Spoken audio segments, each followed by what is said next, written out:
And what that means is I work with individuals and communities to help provide best management practices for landscapes. I come from a background in ecological sciences, and so a lot of my work in landscape management is related to how we can manage our landscapes to have the most positive impact on our surrounding ecosystems. I also am a certified arborist, and I love trees. And so I like to talk to folks about trees quite a lot because they have a lot of really amazing benefits for our communities, and we can do a lot to take care of them and improve their longevity in our environments. If you're not familiar with the University of Florida's IFAS extension, we are a function of the land grant university system. So what that basically means is there's a one or two land grant universities in every state, and our job is to perform extension education within all the various counties. So where there are 67 extension offices here in the state of Florida, and we have a variety of programs that we offer. As I said, I'm a residential horticulture agent, but we also have folks who work specifically with livestock, commercial agriculture producers. We have folks that work with marine resources. We have family and nutrition programs, money management programs. Basically, our educational programs reach all aspects of your life. And indeed, our kind of mission at IFAS is to provide you with solutions for your life. If you have any questions about a UF or the extension service, feel free to type those in the chat box. How many of you have been to an extension program before? If you would just go ahead. You can unmute yourself and respond as well. Like I said, we have a small group today. I have a number of times. This is Jeannie. Oh, great. Good. Well, welcome back. Thanks. I've taken this one too, but I wanted to go again. Oh, good. Okay. Very good. Anyone else? Have you been to a program before, or is this your first time? Oh, great. Cindy came to a mushroom class. Great. This is Chris. This is the first one for me. All right. Very good. Well, welcome, Chris. I'm Katie's iPad. Hi, this is Debbie. I've taken several Zoom and the lunch classes. Great. Which I've all enjoyed them all. Good. Well, welcome back and welcome to the new folks. We're like I said, we offer all kinds of different programs. I'm glad to see some folks coming back. Some of my major passions: I love trees. I love mushrooms. I love teaching people about fungi. I love mangroves, especially, and anything that has to do with native plants and vegetables, eating. Who doesn't like to learn about eating? So we'll go ahead and get started today. Today, we're specifically talking about trees, and more specifically, kind of what you can do in a community setting when you're considering how to take care of your trees. So just a little bit of what to expect in the presentation portion. We're going to actually talk about what is a tree anyway, because I think there's some confusion there about what things are trees and how we consider trees. Just very briefly, why we should care about our trees in our communities, our urban forest. We're going to talk about tree selection, tree planting, and tree maintenance.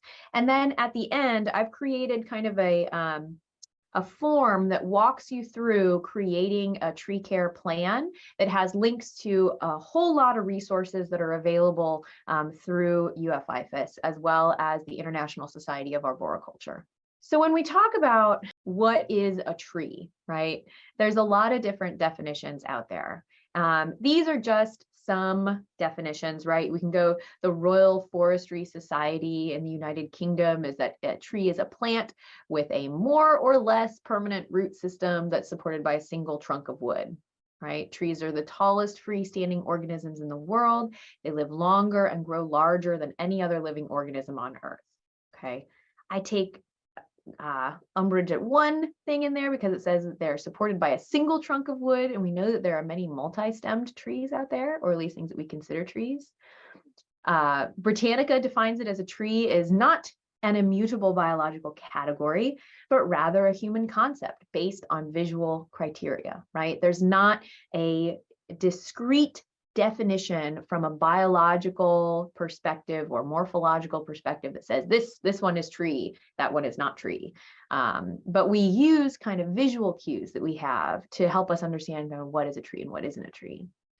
And then Ed Gilman from the University of Florida, who's well known not only in this country but around the world as a tree expert, he says, what makes a plant a tree? Secondary growth.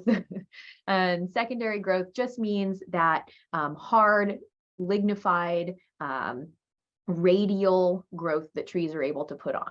So if you think about a palm, right? Palms are monocots, not dicots. They're more closely related to grasses, and they don't put on that secondary lignified radial growth. And so are palm trees really trees? Well, I don't know. Some definitions would say that they're not.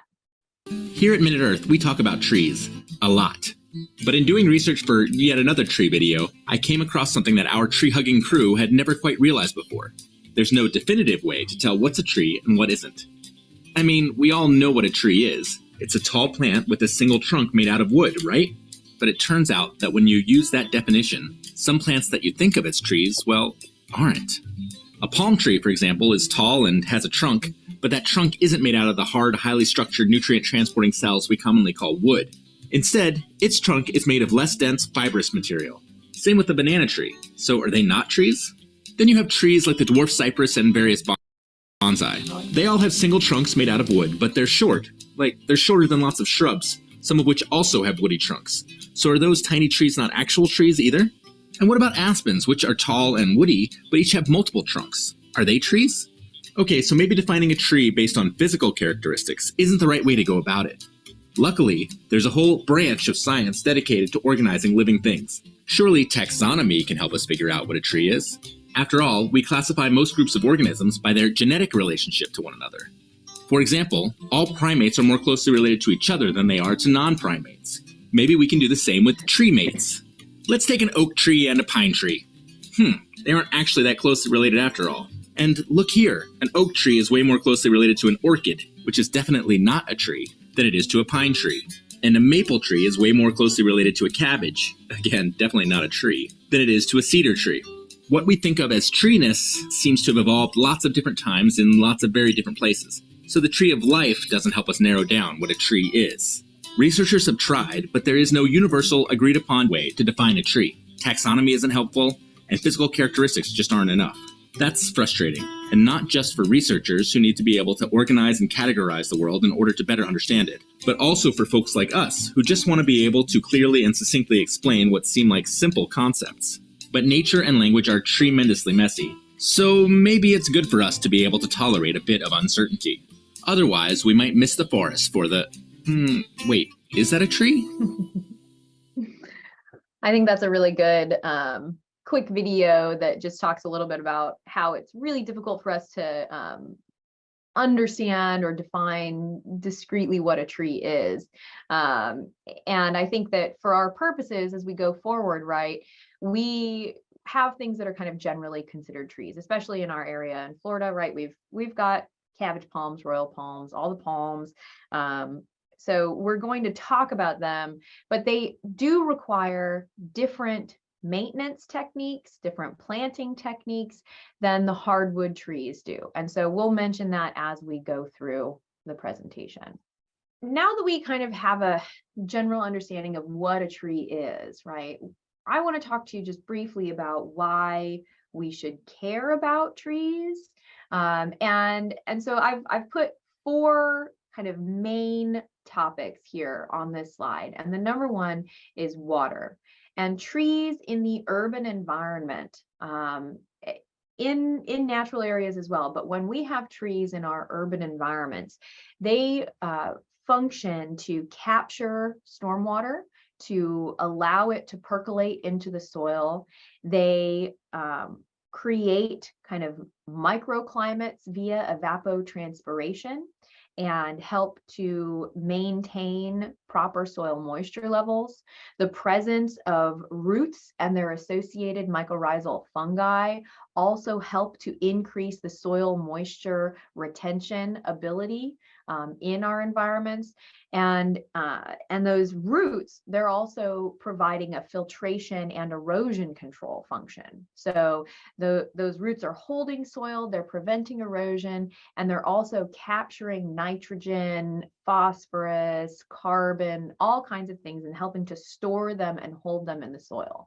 The relationships that roots have with mycorrhizal fungi also play into these essential nutrient cycles, breaking down decaying material and allowing it to be widely available to other plants that need to use them. Okay. Trees are essential when it comes to erosion control, just as I was saying. So moving on to kind of earth, right? We also can think about trees as an anchor for our landscape, right? They're going to hold everything in place. They also are pulling carbon dioxide out of the atmosphere, storing it in their bodies and in the soil. And so they're functioning to kind of protect our planet from harmful carbon dioxide pollution. As far as air is concerned, in the urban environment, this is an interesting bit of research. Trees are really, really great at filtering out air pollution, but they can also, in some situations where they're pruned improperly or planted inappropriately, they can keep particulate matter closer to the ground level. So it's really important for us to consider how we're planting and maintaining our trees so that we're getting all of that air filtration, air pollution benefit from them, and not creating potential little particulate matter tunnels underneath the canopy. And then shelter, right? If we think about the kind of vast hardened landscapes we've created for ourselves, sidewalks, roads, roofs, all the different infrastructure that we create to make a comfortable life for ourselves, that takes away from habitat for animals, insects, microorganisms, epiphytes that lived in these areas prior to human development. So one mature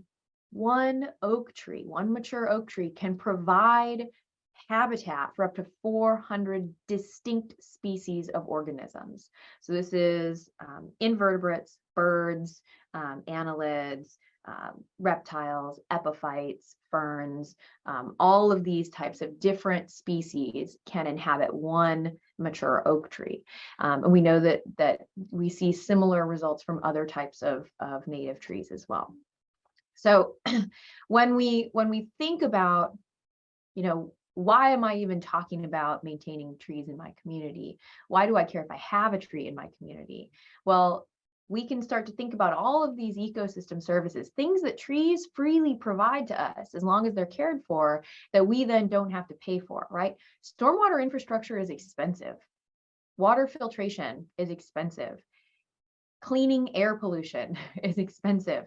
Asthma is an expensive thing to have to manage, right? So when we start to think about all of these monetary expenses that go along with the potential health expenses, we can start to see why having trees in our community is beneficial, not only from an ecological perspective, but also on an individual human scale. This is just a nice little infographic. And one of the things that I didn't talk about that I will talk about now, because they talk about it here, is the sociological implications of having a healthy tree canopy. And this is interesting because we see that the distribution of trees in urban environments is often unequal, right? So there are some communities where there are more trees that are well maintained, that you can tell that they're cared for. And there are other neighborhoods where there are fewer trees or trees aren't properly cared for. And the way that your neighborhood looks has an influence on how you feel about your neighborhood, but also just the presence of being near trees, being near green space can reduce your stress It can improve your mental health. It's been shown to improve symptoms of ADHD in children. And interestingly enough, neighborhoods that have more trees actually have lower crime rates.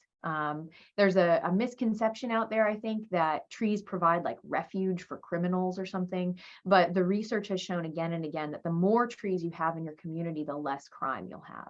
Does anybody have any thoughts about this or anything that you'd like to share or add?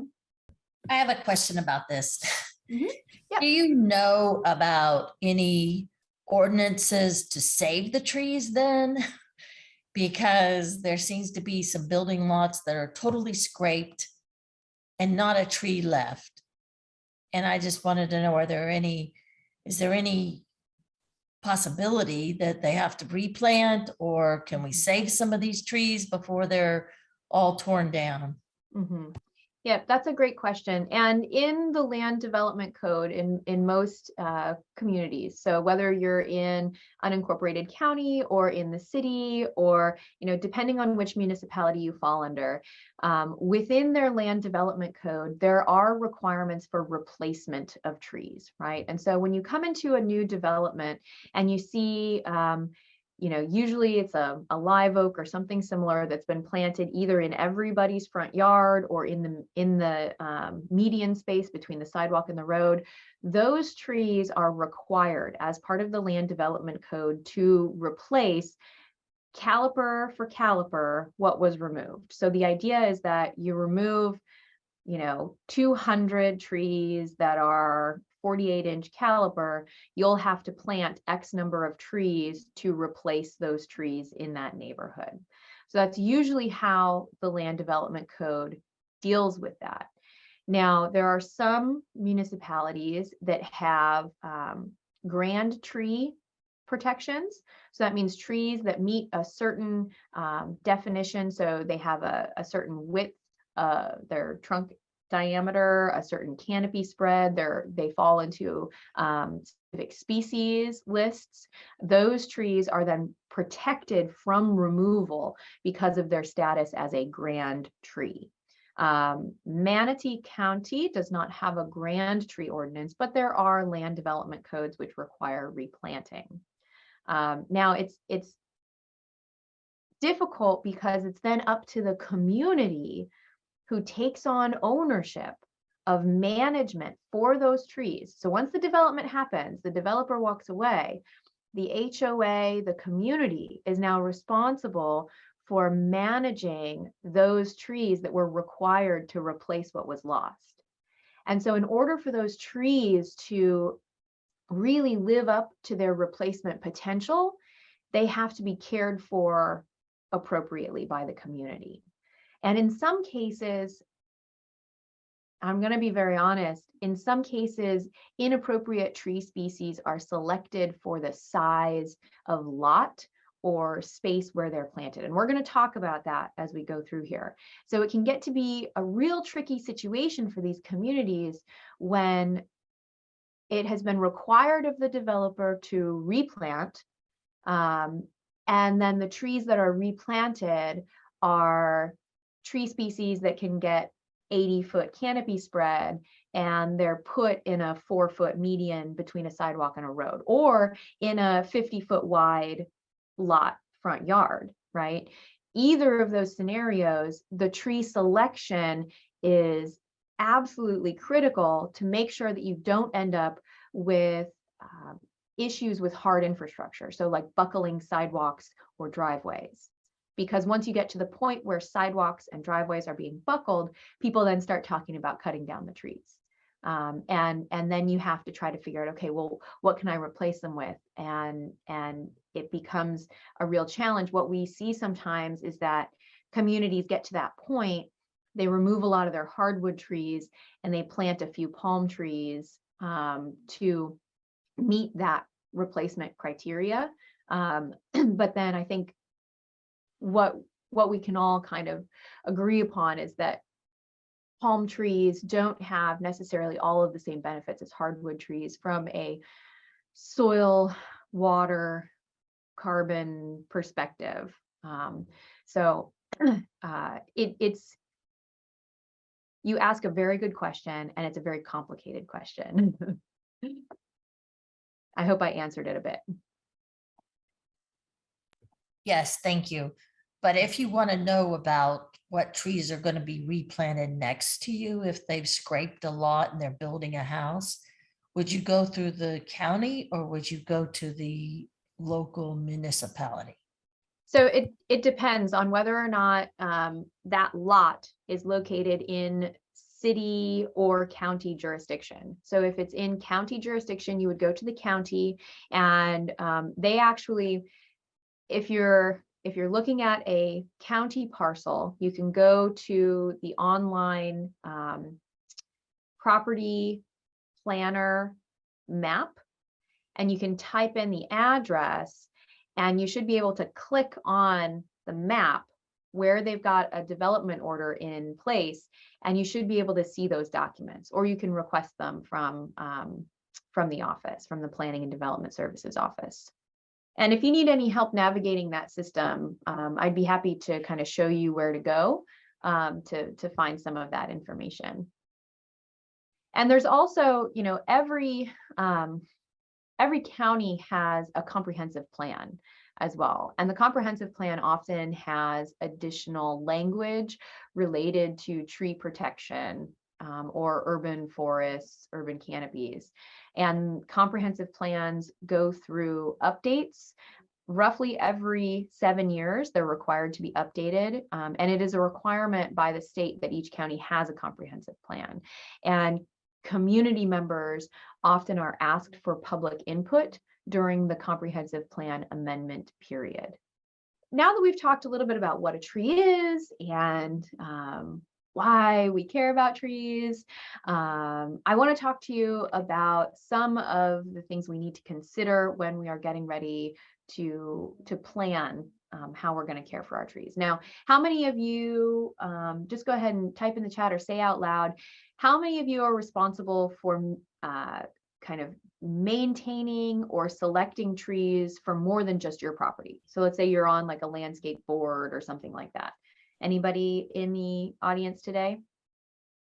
No, sounds like no. Okay. So most of you are more concerned about. Actually, I'm sorry, Alyssa. I'm Chris Perry. I am on a landscape committee for a large condo association. Okay, great. And so your role, right, on the landscape committee is not only to deal with issues as they arise, but also to think proactively about how you might update your covenants to reflect proper tree maintenance going forward. And so I'm going to talk about tree selection first. And so we're going to talk about form, site, and function. So trees come in all kinds of different shapes and sizes. And I think, as we saw in the beginning, sometimes things we think are trees are not necessarily considered trees. But you can see here kind of an example of some of these different tree forms, right?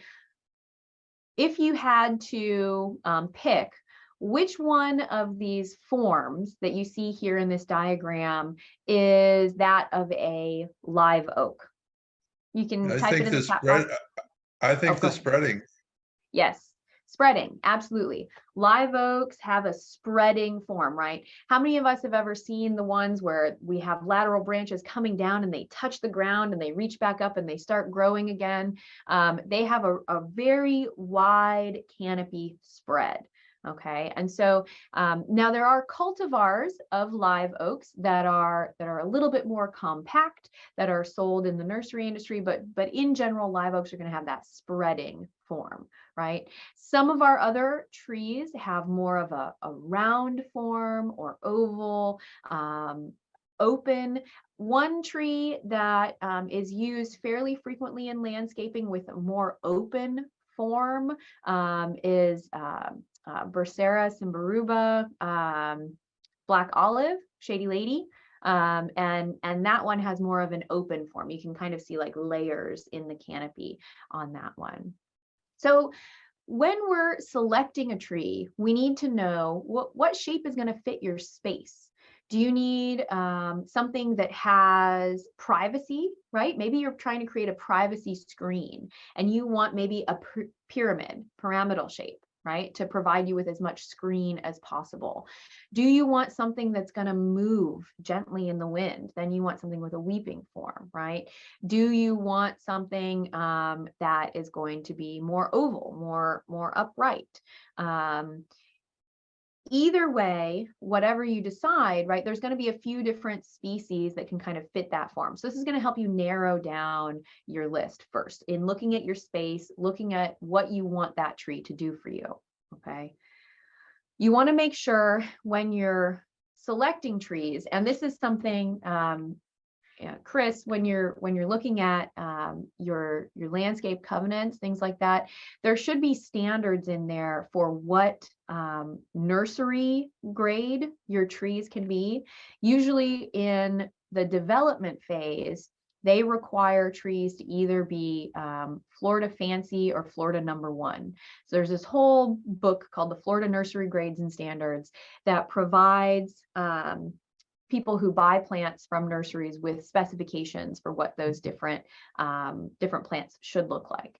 And so a Florida Fancy or a Florida #1 are generally what's required in a development order. So if you don't have something like that in your covenants, you should look into that, because what this ensures is that you will have branches that are spaced evenly. You don't have what we call a co-dominant leader, which is where you have two branches that are about the same width that are branching from the same location. When you have co-dominance, you're more likely to have stem failure. So looking at making sure that you have kind of specific grades and standards set out, and no, I'm looking for Florida Fancy or Florida #1. I want to make sure that my branches are spaced evenly. I don't have a lot of branches that have a V-shaped connection. I want a U-shaped connection. Again, that has to do with strength in wind events, and I'm sure we're all thinking about that after the hurricane recently. We want to make sure that we have trees with good structure so that we don't have a lot of branch failure. Is the tree leaning? If it's leaning, can we correct it with pruning or staking? Or is this tree got a funky bend in its main trunk? If so, we probably don't want that tree in a landscape situation, but maybe we can tuck it back into a backyard in a more natural area or something like that. Okay, so these are considerations for tree form. Now, what about your planting site? Who knows what their climate zone is? 9B, yep, good. Yeah, here in Manatee County, we kind of range from 9B to 10A. If you're on the coast, you can hit that 10A zone. Some folks that are out east might be 9A or even hitting 8B in the wintertime, depending on whether they have any pockets that get really cold near them. So we again, we generally fall into that 9A, 9B, all the way to 10A here in Manatee County. And knowing your climate zone is also going to help you narrow down what kind of tree might be appropriate for your site. Obviously, we're not going to plant aspen trees here in Florida. They do not like it here. They would hate our subtropical climate, and there's not nearly enough elevation. Okay, so thinking about our climate zone is going to help us narrow down those trees. How much sun does the space receive? Okay. And how much does the tree require? So if you have a fully open, nothing in your front yard, you need a tree that can handle full sun exposure, right? Full sun. But if you have other trees in your landscape and you're looking for maybe a shorter stature tree, you need a tree that can handle some mixed sun to light shade, right? And so that's going to narrow down that list again.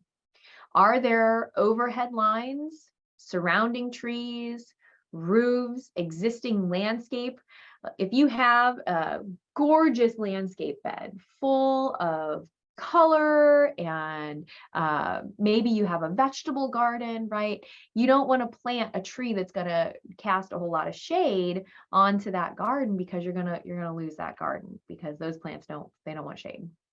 So also think about proximity to driveways and sidewalks, right? There's a really great document that I will show you all at the end here that talks about how far away you need to plant certain species of trees based on their maximum trunk flare diameter. So at the bottom of the trunk, right, the trunk doesn't go straight into the ground, right? It flares out. And if it doesn't, then you probably planted it too deep. But the trunk should flare out at the bottom. And based on that maximum trunk flare diameter, we have some researchers at UF, Dr. Andrew Kozer, and others have put together this list of recommended planting area for many common tree species. So I'll share that with you. Do you have irrigation? Now, trees, once they're established, they don't need any supplemental irrigation unless we're in an incredibly high drought period, or maybe there's been some kind of extreme stress event and they need a little bit of extra help, right? But for the most part, especially mature trees, they need no irrigation. And this is a good reminder for folks. If you have irrigation in your lawn and it's hitting your oak tree, turn it the other way. That oak tree does not need that supplemental irrigation. But all trees need irrigation during their establishment period. And I have a table that shows you exactly how much water is recommended per inch of trunk caliper when you plant that tree. And so, are you going to have to go and take the hose out there and water it? Or is there irrigation in the ground? Or do you have the ability to put in some temporary irrigation during the establishment period? There are some things, if you're doing plantings like in common areas, in communities where it's going to be far removed, there are these things like these tree bags. They're basically like plastic bags full of water that slowly weep the water over time during the establishment period. I don't recommend those very often because a lot of times I see them get left behind and then you have plastic trash. So just making sure that you have access to that irrigation for establishment. Also knowing what your soil type is. Some trees are going to do much better in certain pHs than others. And so here at your local county extension office, most county extension offices have the ability to test your soil pH as well as the soluble salts in your soil. And so we can provide you with that information so that you know, okay, well, this tree over here prefers to be slightly acidic, and so it's not going to do very well in my, 8 pH yard. So next I want to talk about what is the function or purpose of this tree? Why are you putting a tree here? Okay, I have to have a tree, right? It's a requirement of my development order or my HOA. I've got to replace it. I got to put a tree here. But if you put a tree in place that's not going to provide a function that you value, then it's more likely that that tree is going to be removed at some point in the future. So we want to make sure that we're selecting tree species for the function and purpose that we desire, that we value. This is a bombax flower, and I love bombax trees. They're one of my favorite trees, but all these flowers drop at the same time and they make a big slippery mess underneath the tree. And so it's important to know, will your tree lose all of its leaves? If it's a flowering tree, is it going to lose all of its flowers at once? Do you want acorns, pine cones, pine needles? I love having pine trees in my yard because I use the pine needles as mulch, but not everybody is going to have that same opinion, right? If you want it to flower, why? Are they growing in the winter, in the summer? Are they growing on new or old wood? If the flowers are only found on new growth, then you are going to have to prune that tree in order to get it to bloom, right? So you don't necessarily want to give yourself extra maintenance that you have to do if you would prefer to have something that flowers on old growth. Do you want a fruit tree? There's no reason you can't have a fruit tree, right? Unless your HOA or landscape covenants specifically say you can't have a fruit tree in your front yard, right? If you're planting a tree and it can provide you shade and ecosystem services and fruit, why not, right? Think about wind resistance. There are a lot of trees out there that are beautiful, but don't necessarily have the best branch structure or wood composition to withstand a lot of our tropical storms and hurricanes. We had a lot of branch failure driving around the county. One of the things I noticed, we did have a lot of branch failure on some improperly pruned oak trees, right? Oak trees where they had been lion's tailed or stubbed out, improperly pruned oak trees, and some not as well. It was a big wind we got. But the majority of trees that I've seen down in our county are actually, there's melaleuca trees, which are invasive, the Hong Kong orchid trees, a lot of those broke, and tababuyas. And tababuyas are beautiful. That's the golden trumpet tree or the silver trumpet tree. They have those beautiful flowers and that really cool, gnarly silver gray bark, really interesting branch forms and structures, but they broke like crazy, and they do. They are notoriously weak-limbed. So if you want to have something in your landscape that's going to be a little bit more wind resistant, we do have a list of about 15 recommended species for our area that are more wind resistant based on trials. They actually, how fun is this? They actually took giant super fans and blew them at trees in research plots and determined which ones withstood the different wind speeds better. Do you want buttress roots or knees?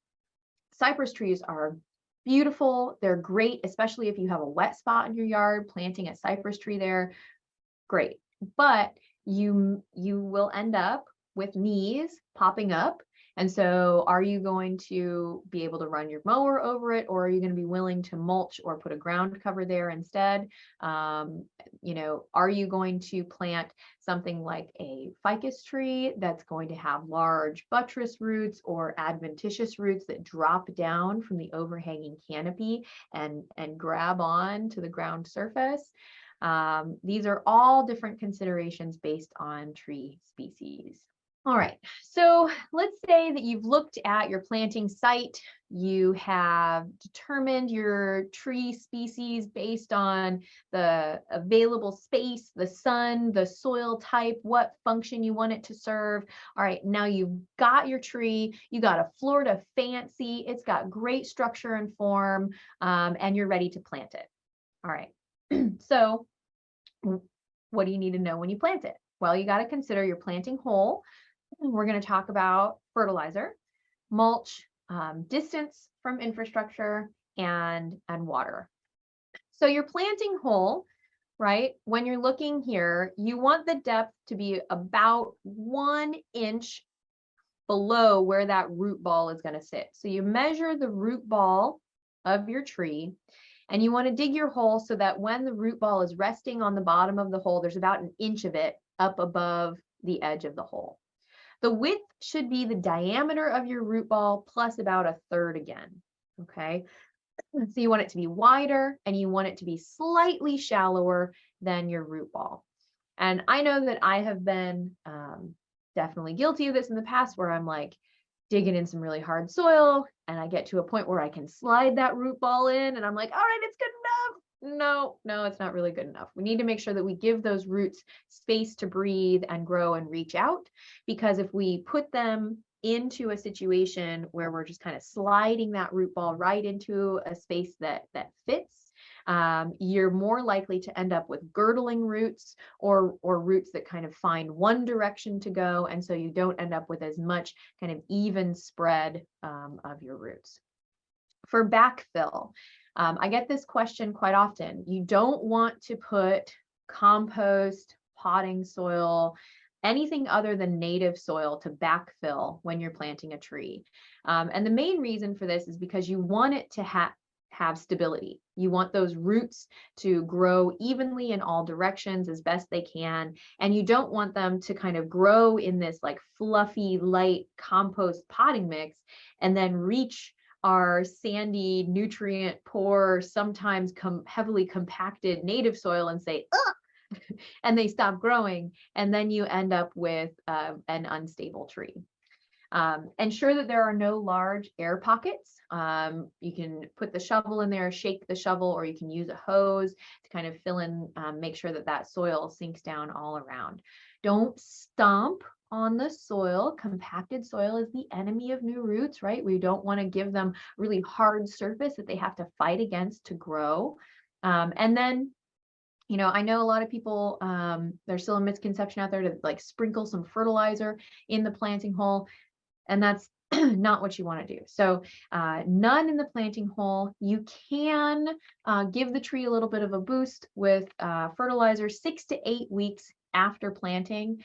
But generally, when you're applying a fertilizer, you're going to be encouraging vegetative growth. And at this point in your tree, when you plant it, you're not wanting to encourage vegetative growth. You're wanting to encourage establishment of the root structure. So that's why we don't recommend fertilizer then. I can't talk about mulch enough. Mulch is absolutely fabulous. Mulch not only holds moisture, prevents weeds. As it breaks down, it returns essential nutrients to our soil, but it really does a great job of protecting young trees from lawn maintenance equipment.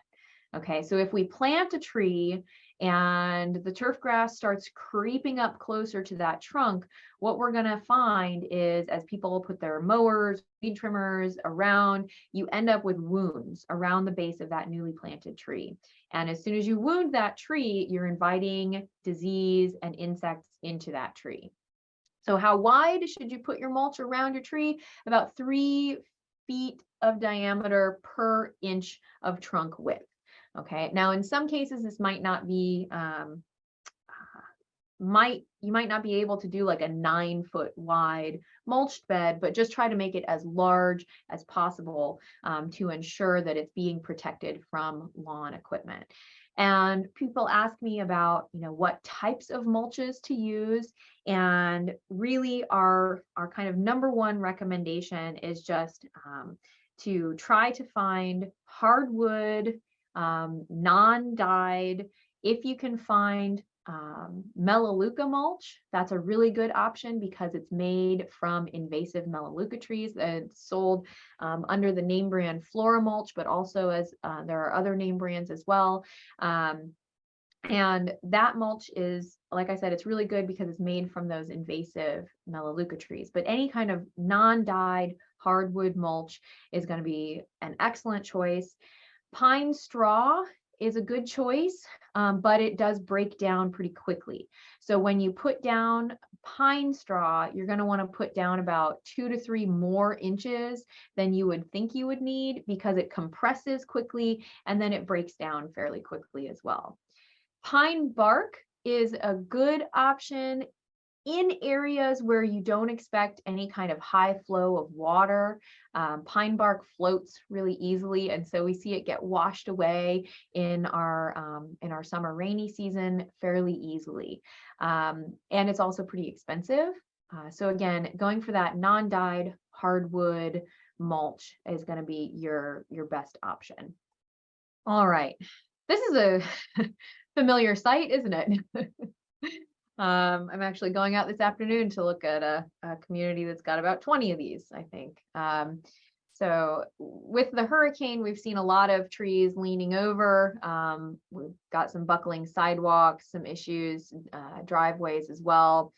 So as I was saying earlier, we have this recommendation based on your maximum trunk flare diameter of the tree. So you want to give an 8-foot buffer plus the maximum trunk flare diameter for planting width. So if you have, let's say, a space between a road and a sidewalk, and you know that the maximum trunk flare diameter of this tree species is 4 feet, then you would need to have a 12-foot wide space to plant that tree in. This is not 12-foot wide.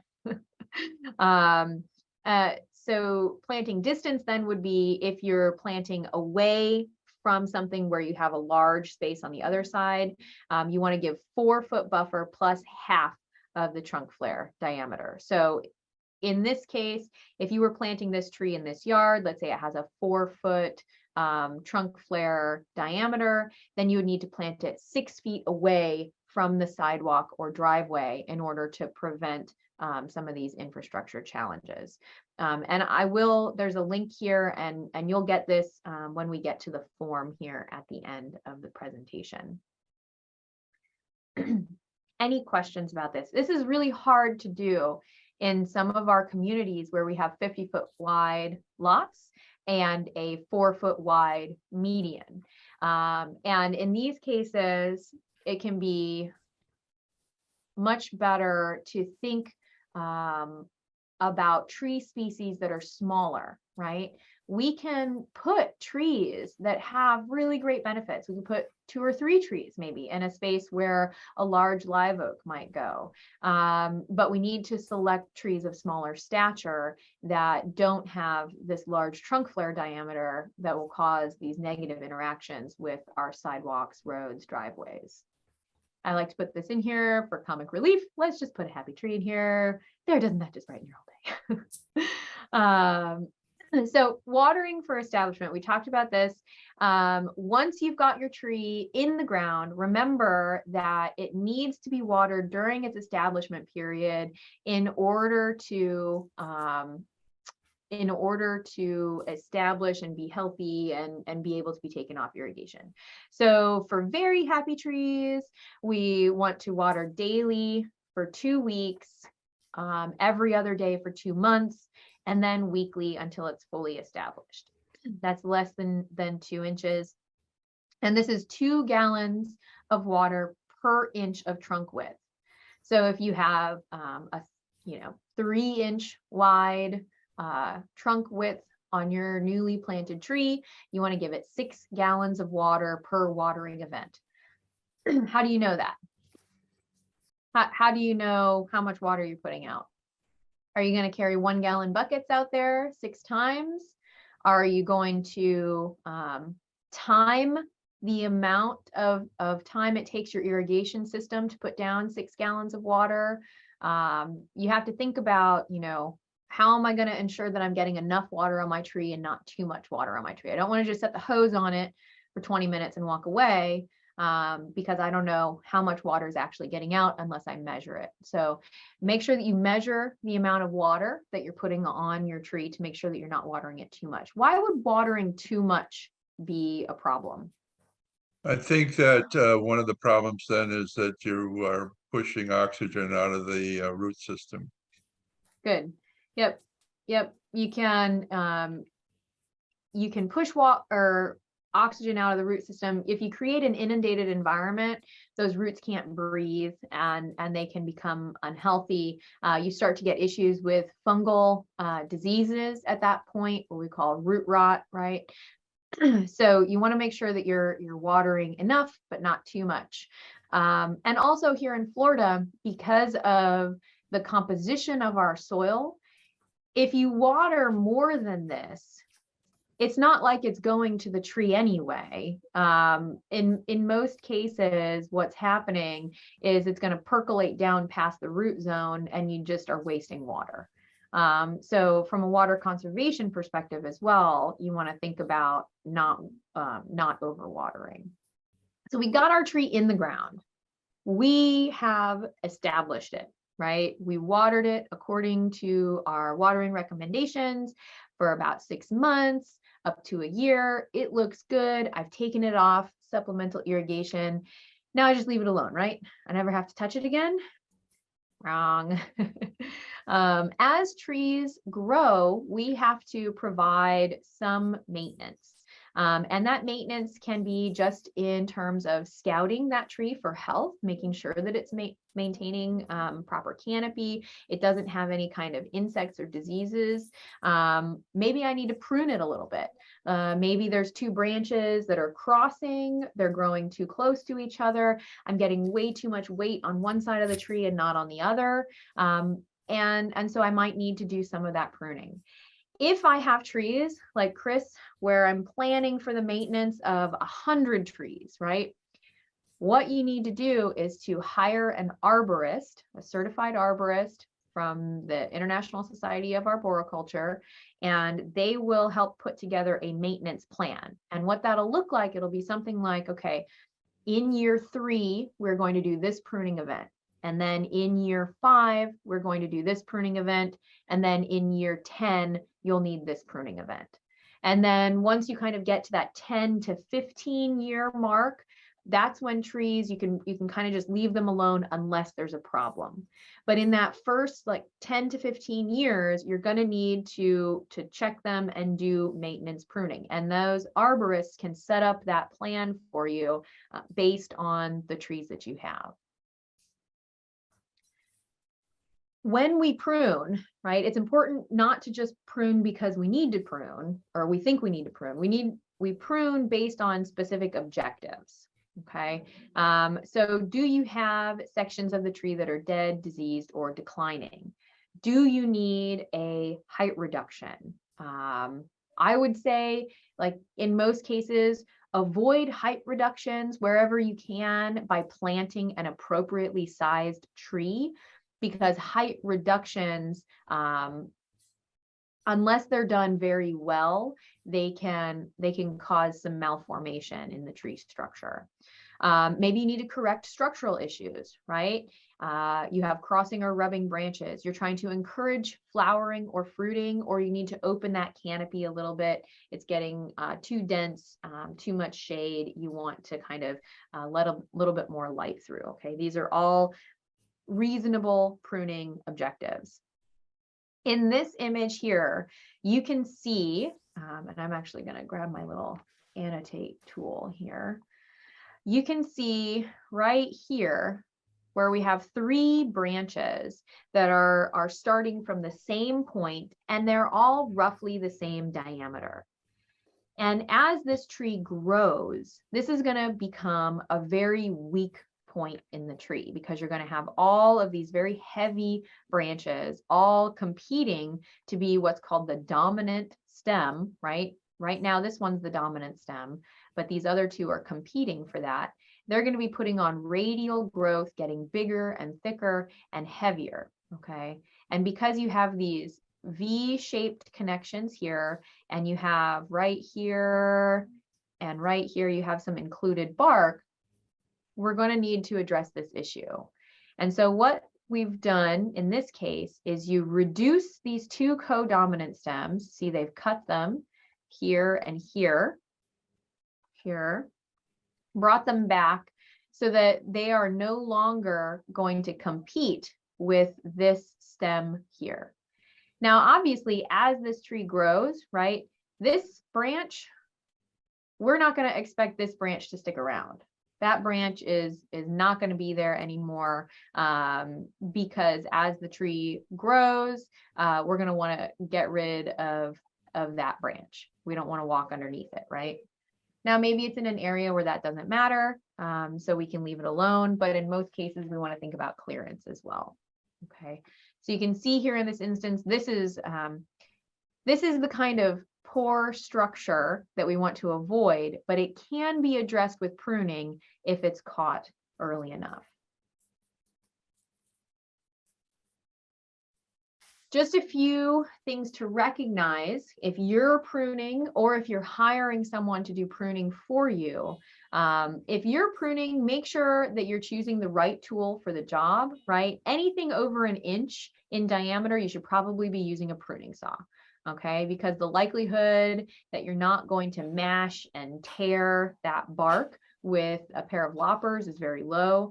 So get a good pruning saw. Sharp is safe. When you have a dull tool, you're more likely to have it jump or bite or stick, and then you end up with a higher instance of injuring yourself.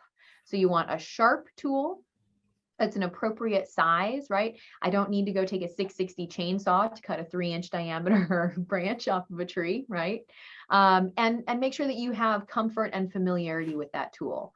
Don't get out a tool that you've never used before, or if you make sure that you ask for help if you need help. Also, don't try to reach for branches to prune unless you have someone there with you who can help hold a ladder. Be very safe when pruning trees on your own. Prune selectively. So don't just kind of go in there and start pruning a whole bunch and not have a plan, right? Look at the whole canopy, walk around the whole canopy, pick selectively what you're going to do. You might even consider marking those branches that you're planning to prune and in the location you're planning to prune them, so you don't forget as you start to actually prune. Make a clean cut. This means we don't want the bark to tear. When the bark tears down the trunk or down a branch we want to remain, that's inviting pests and disease into our tree. The ideal shape of a wound on a tree is circular. So you can see in this image, we have a good wound here. This branch has been removed.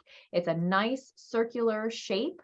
Trees have the ability to compartmentalize damage. So that tree is going to create a donut of tissue that's going to encapsulate that wound, and it's going to prevent damage from getting to the rest of the tree.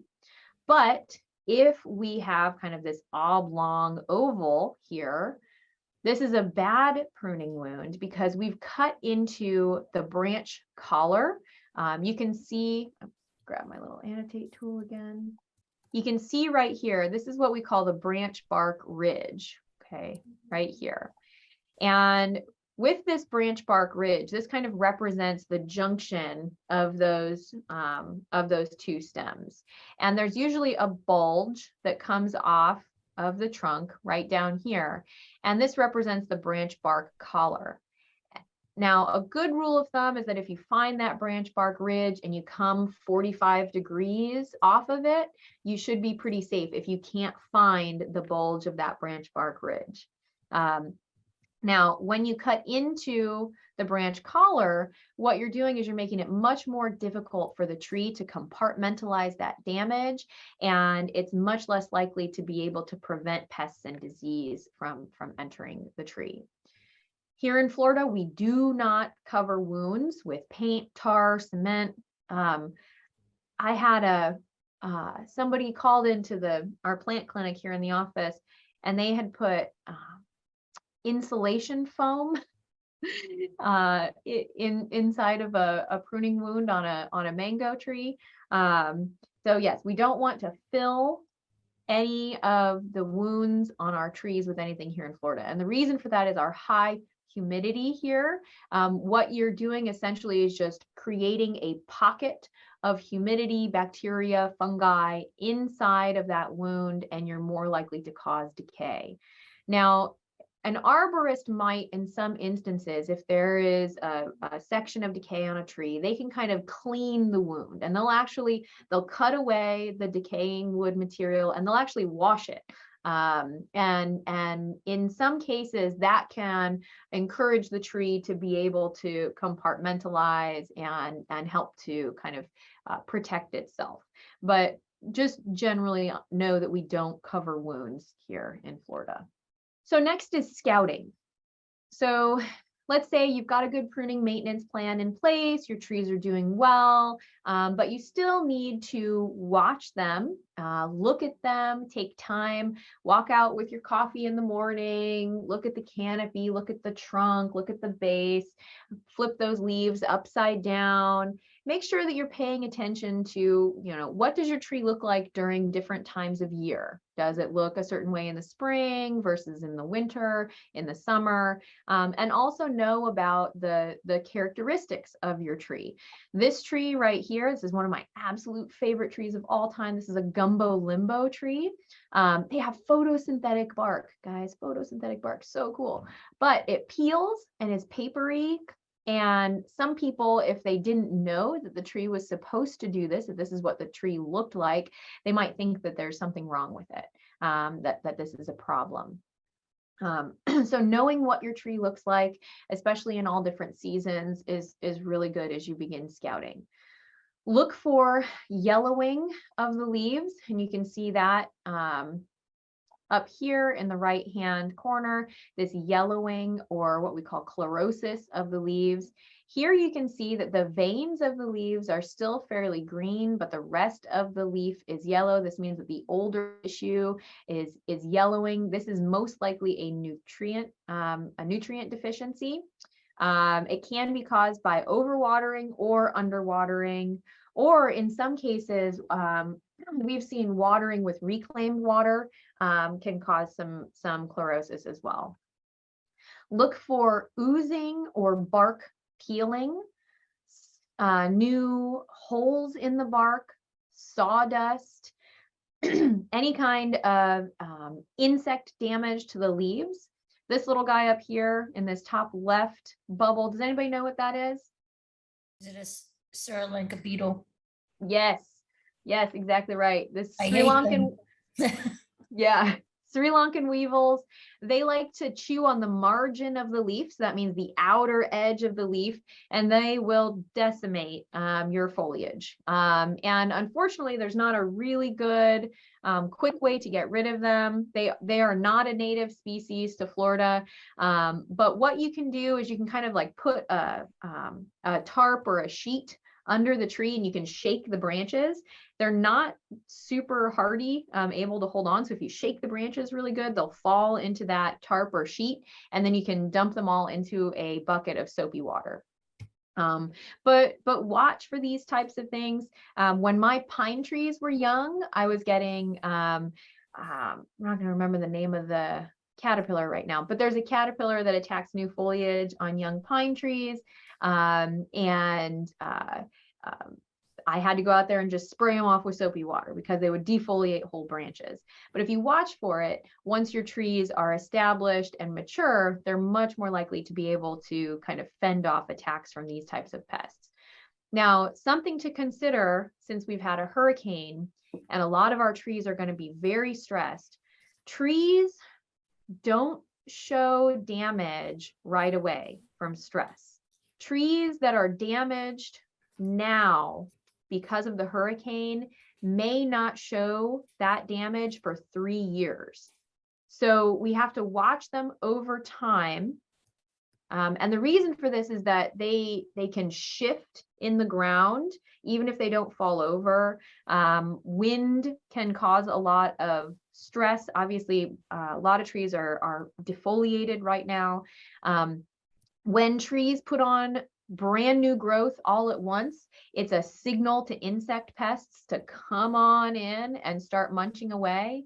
Pine trees, when they're stressed, they send out these chemical signals that pine bark beetles are attracted to. And so we tend to see more issues with pine bark beetle infestations following events like hurricanes where the pine trees get severely stressed. So it's very important to watch trees over the next couple of years for any signs of disease or pest or decline, because like I said, we will have delayed response in a lot of our trees from the hurricane. Let's see. A couple questions in the chat box. Young citrus trees have growth from the lower trunk. It sounds like you probably have some suckers down at the base, and that might even be coming from the rootstock. And so in that case, I would, go ahead and just trim off those suckers. And then a nectarine, that was shook during the hurricane and its leaves are browning. And should you trim it? No. So right now, our trees are under extreme stress. The leaves might brown, they will crinkle, they will fall off. But you want to wait until it's putting on new growth before you do any trimming. And the reason for that is that those branches are still alive at this point. And if you trim them back, you're causing additional stress to the tree that's already been defoliated. So you want to leave them alone, even if you suspect that a branch is dead, unless it's a danger, you leave it alone right now and wait until you start to see regrowth.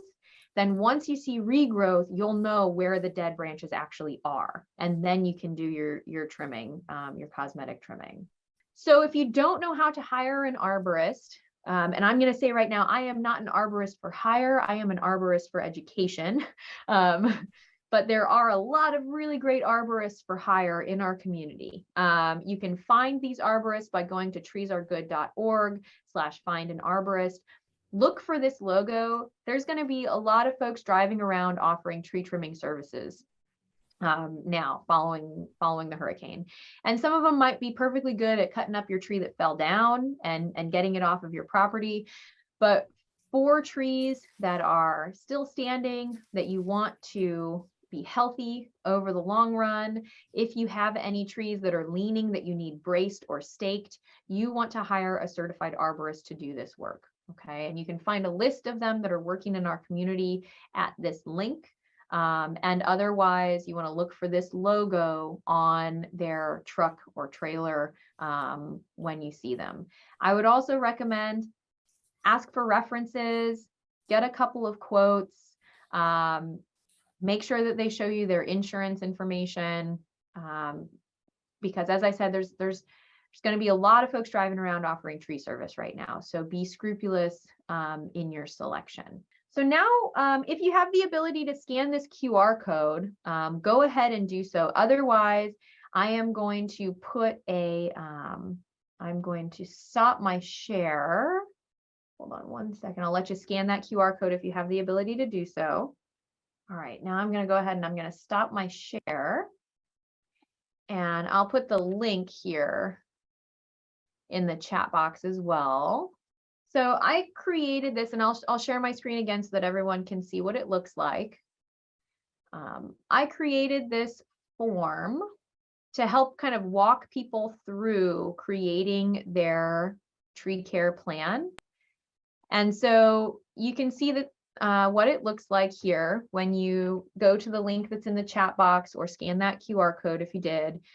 It just says your tree care plan and toolkit. And it's, very simple. This form will help you develop your own tree care plan, whether for one tree in your own yard or for several trees within your community.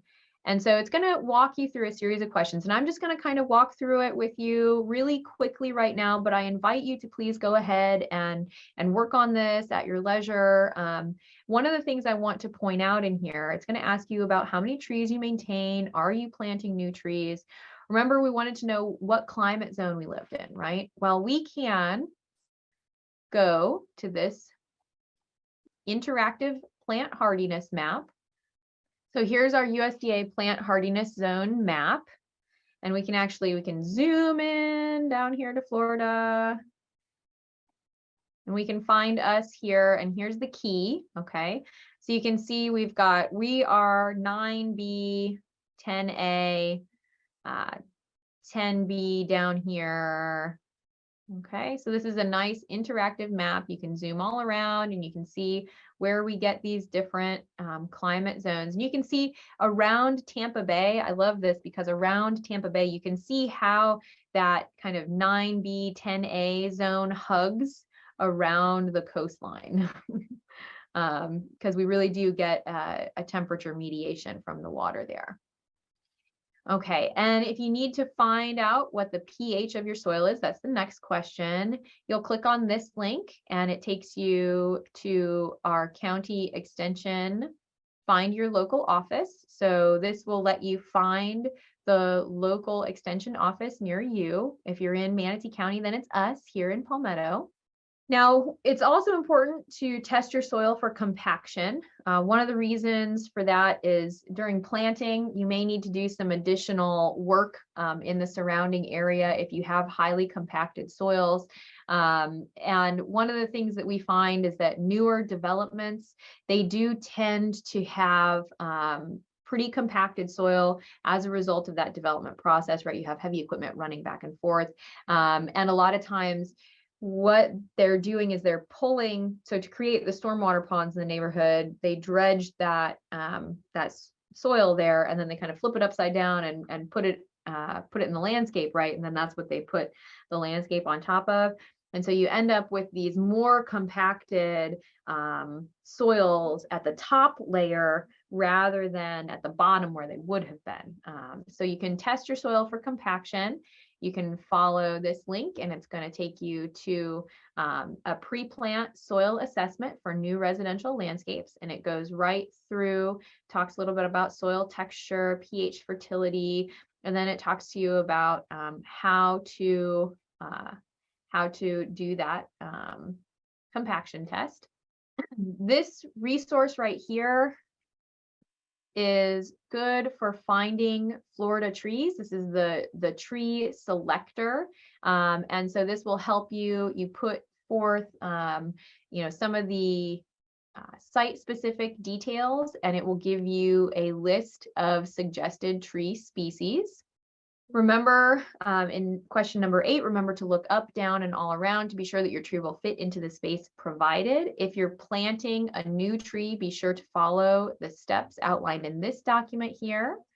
And this is all about planting and establishing trees. And you'll see here, it's got information about how deep and wide the planting hole should be, where the root flare should be located, finding the topmost root, placing the tree, how to backfill the soil. All of that good information on planting trees is contained here in that document. And then here's the link to finding an arborist. Here's information on what to know when you are hiring an arborist. And Chris, this would be particularly useful for you as you think about hiring an arborist to maintain trees in your community. Here is information on when pruning is necessary for your landscape trees and shrubs. And this one, they talk about hat racking in this document here. And it's really, hat racking is what we see on crepe myrtles very frequently, where they just do a wholesale height reduction on all of the branches, leaving large stubs. And that's not generally a recommended pruning method. So we have information here, right? Palm trees are incapable of healing from a wound, right? They don't have the ability to compartmentalize damage the way a hardwood tree does. And so when you damage a palm tree, it is always damaged and there's always a wound there. And it is usually not recommended to do any trimming of fronds that are green or even yellowing, because at that point you're stealing nutrition from the palm. There's a really great, this document right here talks about pruning palm trees. And so this will give you some really good recommendations on how best to prune your palm trees. This right here is never recommended. So these sable palms or cabbage palms right here, we do not recommend that hurricane cut. It is not good for the overall health of the palm and can actually more often lead to stem failure in the palm. And then here is creating a preventative pruning plan. So number 16 gives you the resource there to create a preventative pruning plan. And then just a couple other questions down here. And I give the option in question number 20, if you want to be contacted in the future to have me come out and assess the implementation of your tree care plan, just kind of to help you see how your trees are doing, then just write your preferred email address in there and I'll be in touch with you in a few months to a year. And I'll say, hey, do you want me to come out and check on your trees and see how they're doing? And we can maybe make some recommendations for how to better care for them in the long run. Okay. And so again, I'm not expecting you to complete this right now, but I want to share this resource with you because it is, it's a good way of accessing all of these different documents and resources that we have available. And one other that I wanted to share with you all, because we did have the storm recently, we have this really good document on restoring trees after a hurricane. Now I'm going to go ahead and I'm just going to put this link in the chat box, so that you all have this document specifically. Walks you through allowing time for recovery, restoration pruning programs, restoration of palms specifically, and then starting a tree management program. So that's what I have for you today. I appreciate you joining me in this webinar format. Again, I apologize for having to cancel our in-person session, but we've had some issues with our AV equipment in the auditorium here. hurricane, I don't know.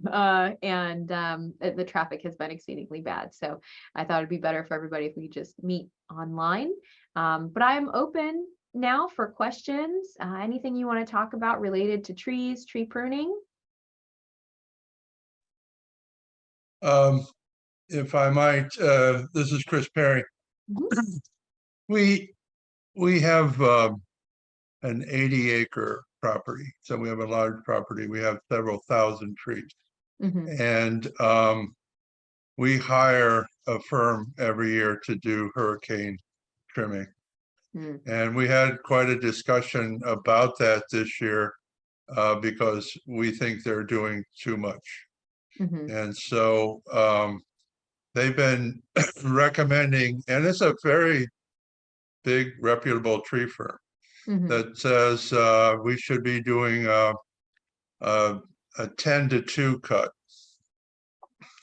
In other words, leave only Mhm. fronds. This is primarily on palms.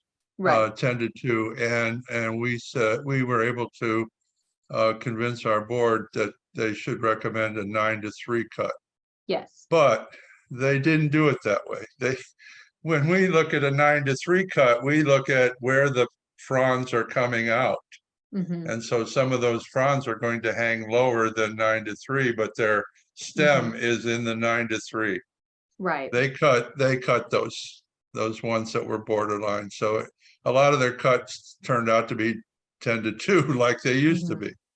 And so we haven't been able to convince the tree cutting firm that this is bad for the palms. They don't believe that. They think Mhm. they're saying this is what you should do. And we haven't really convinced our management that it's a good thing either. So I guess what can we do to, I mean, we've taken some of the documents that we've seen from all over that says this is not a good way to cut to treat palms.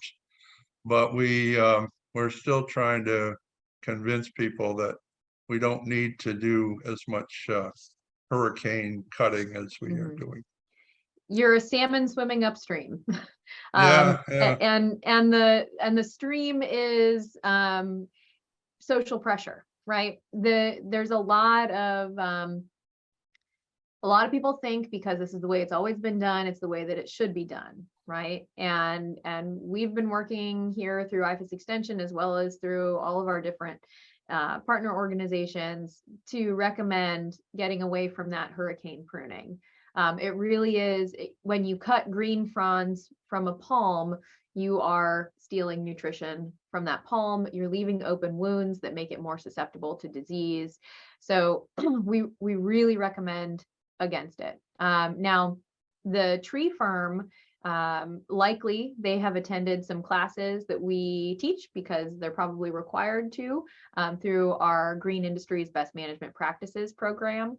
But that doesn't necessarily mean that the guys who are actually up there doing the work have received that training or have have been told by their bosses that this is the way they want it done. So it's usually what we see is like it's a communication issue, right? And so I would just try to, make it part of their contract, and then maybe it'll have a little more sway. I think that in general, in looking at 200 some palms just in my village of the association, I thought that there were very few of them that actually need to be trimmed at all. But I think we trimmed 1,700 palms this year, and that's a fairly significant cost. So I think the one thing that we'll continue to try to convince our management and board is that we don't have to spend this money. Mhm. In all reality, you don't have to trim palms. They self-shed their fronds when they don't need them anymore. The reason that palms are pruned is for aesthetics. Yeah. So from a palm health perspective, right? You don't You don't get codominant stems, you don't get branches rubbing, you don't have those kinds of issues that you get in a hardwood tree in a palm. So the function of pruning a palm is just for the looks. Thanks. Mm-hmm. Yep. Any other thoughts or questions? All right. Well, Alyssa, I had a question in the chat. To access the tree plan document you mentioned, mhm. is that online? I know it'll be on this recording, but how do we get that tree plant document? The one that that I shared, that's in the, let me share the link again here real quick. Is that in the edis.ifas.ufl.edu? That one? I thought that was the No, here. palm tree cutting one. Here you go. So the link that I just put in the chat box goes to that form that has all of the links to the documents in it. So you can find Okay. all of them here at this link that I just shared with you. And can you explain the 10-3-9-2 cut? Yes. Hang on, Katie, I'm gonna go ahead and, oh, good, thank you. We were echoing a little bit there. Yes, so on a palm tree, right, when you're looking at a palm tree, you can prune the fronds at 10 and 2, or you can prune the fronds at 9 and 3, right? So if you're going to prune your palms, it's better to do it at 9 and 3 than it is to do it at 10 and 2. Oh, I think we lost her. Okay. All right, go ahead, Katie. I guess my question is, with the replacement of the oaks in communities, I see the county has their criteria too. Mhm. I don't know if this is a recent change, but I just noticed the palms are now a minimum of 15 feet. Mhm. How does that work, the criteria? Is that Are you asking how the criteria is determined? right? Yes, so the criteria is determined based on the input of the county staff. So when that code was put in place, there would have been county staff making recommendations. Many of the folks who are responsible for those recommendations are arborists, or otherwise involved in the environmental field as an environmental professional. They do sometimes take input from external organizations. We've provided input in the past to things like comprehensive plans and land development codes. But yeah, basically the staff kind of puts it together. It goes before the Board of County Commissioners, and then public comment is taken, and then the Board of County Commissioners approves that language because it is a part of the land development code. So it's in the code of ordinances. Alyssa, live oaks have some protection, right, in Manatee County, and in fact that you're not supposed to be cutting down a live oak without permission? No? So there's nothing specific to a live oak that would give it protection. There are protections for street trees. There are some additional protections on trees in commercial properties. But no, there is nothing that says that a live oak is any more protected than any other tree species. The only trees that have specific species related protections are going to be mangroves. And mangroves are coastal trees. There are 3 species here in Florida that have state mandated protection. All right. Okay, good. Well, I have appreciated spending this time with you today. I love to talk about trees. I love being able to talk about trees. If you feel like you need any additional assistance with trees in your either personal landscape or Chris, if you want me to chat with you sometime and come out and take a look at the trees that you have at your property, please let me know. I'm happy to do so. But otherwise, I think we're going to go ahead and end for the day, unless anybody has any last minute questions or comments. I did. I put it in the chat and you didn't see it, I don't think. Oh. I was wondering if there was a document for disease Mhm. and pests that I could review. Mhm. Let me. So here are some urban tree pest insects. You may find something useful here at this link. I'll put it in the chat box. This is related to urban tree pest insects. And then let me. I specifically have more fruit trees that I have issues with. So Okay, that's well, helpful. if you have fruit trees, that's more specific, and it would depend on the type of fruit tree. So if you have questions related to your specific fruit trees in your landscape, then please take a picture and send it to me. Here, I'm going to put my email in the chat box right now, and I can help you with that. But fruit tree specific pests, I would need to know exactly what the fruit tree is and all of that. So go ahead. I put my email there in the chat box, and feel free to send me an email with some photos and I can help. Thank you. You're welcome. All right, all. Have a wonderful day. And I'm sure we'll be in touch. Thank you.